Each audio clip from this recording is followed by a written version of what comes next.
এখানে কি হচ্ছে জানতে হলে আমাদেরকে 3 ঘন্টা পিছনে যেতে হবে। তো বর্তমানে আমি আছি আমাদের ঈশ্বরদী বাইপাস রেলওয়ে স্টেশনে। এখন বাইপাস স্টেশনে কারেন্টও নাই। আমি যাব চিলাহাটি। দেখো আমাদের ঈশ্বরদী বাইপাস থেকে চিলাহাটির রাইট টাইম হচ্ছে 8:55 এবং এখন বাজে রাত 10টা। এখন পর্যন্ত ট্রেন আসে না এবং আমার যাওয়ার পথে আজকে যা যা ঘটনা হয়েছে সবকিছু তুলে ধরবো আমি আজকের এই ভিডিওতে। A few moments later. এখন বাজে রাত 11:30। এখন পর্যন্ত ট্রেন আসে না। বাংলাদেশ রেলওয়ে তো একটু লেট টাইম চলে।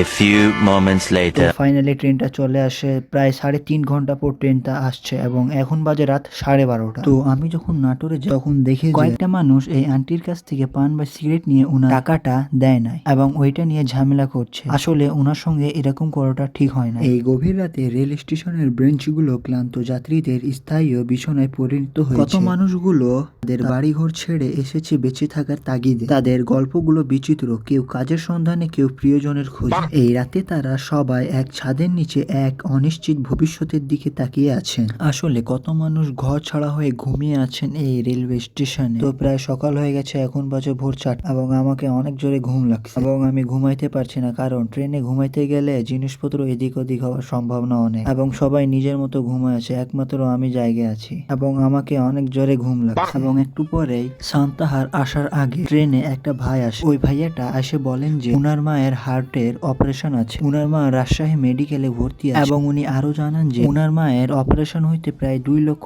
টাকার মতো লাগবে। উনার এলাকা থেকে প্রায় 1,80,000 টাকা ব্যবস্থা করা হয়েছে। এবং ভাইয়াটা আরো বলল যে উনি যখন 6 বছরের ছিলেন তখন উনার বাবা এক রোড অ্যাক্সিডেন্টে ইন্তেকাল করেন এবং ভাইয়া বলল যে উনি একজন অটো চালক, অটো চালায় নিজের পরিবারের দেখাশোনা করতে এবং কয়েকদিন আগে উনার মায়ের হার্টের রোগ ধরা পড়ে। উনার চিকিৎসা করাইতে অনেক টাকার প্রয়োজন, তাই তিনি বাধ্যতামূলক আমাদের কাছে আসছে সাহায্য চাইতে। এবং এই বগিতে যত মানুষ ছিল তারা সবাই এই ভাইটাকে সাহায্য করেছে এবং আমার যতটুকু সামর্থ্য ছিল আমিও সাহায্য করেছি। এবং এই পৃথিবীর সব থেকে মূল্যবান সম্পদ হচ্ছে মা বাবা, যা হারিয়ে গেলে আর পাওয়া যায় না। যাদের মা বাবা নেই তারাই বুঝে মা বাবা না থাকার দুঃখটা।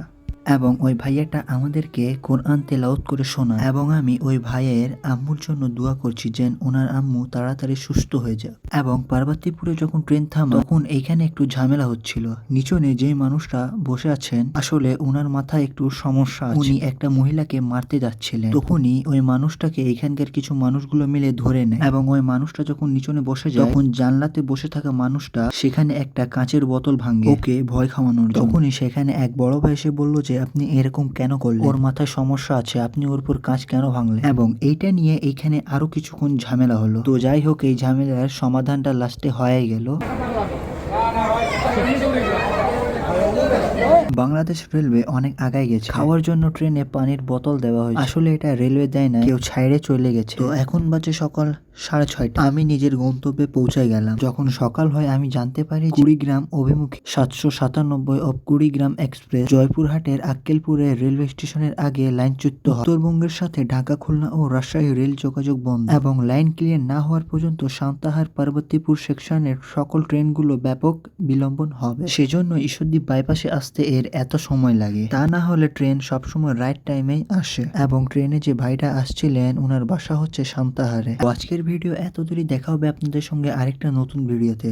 ততক্ষণের জন্য আল্লাহ হাফেজ সবাইকে।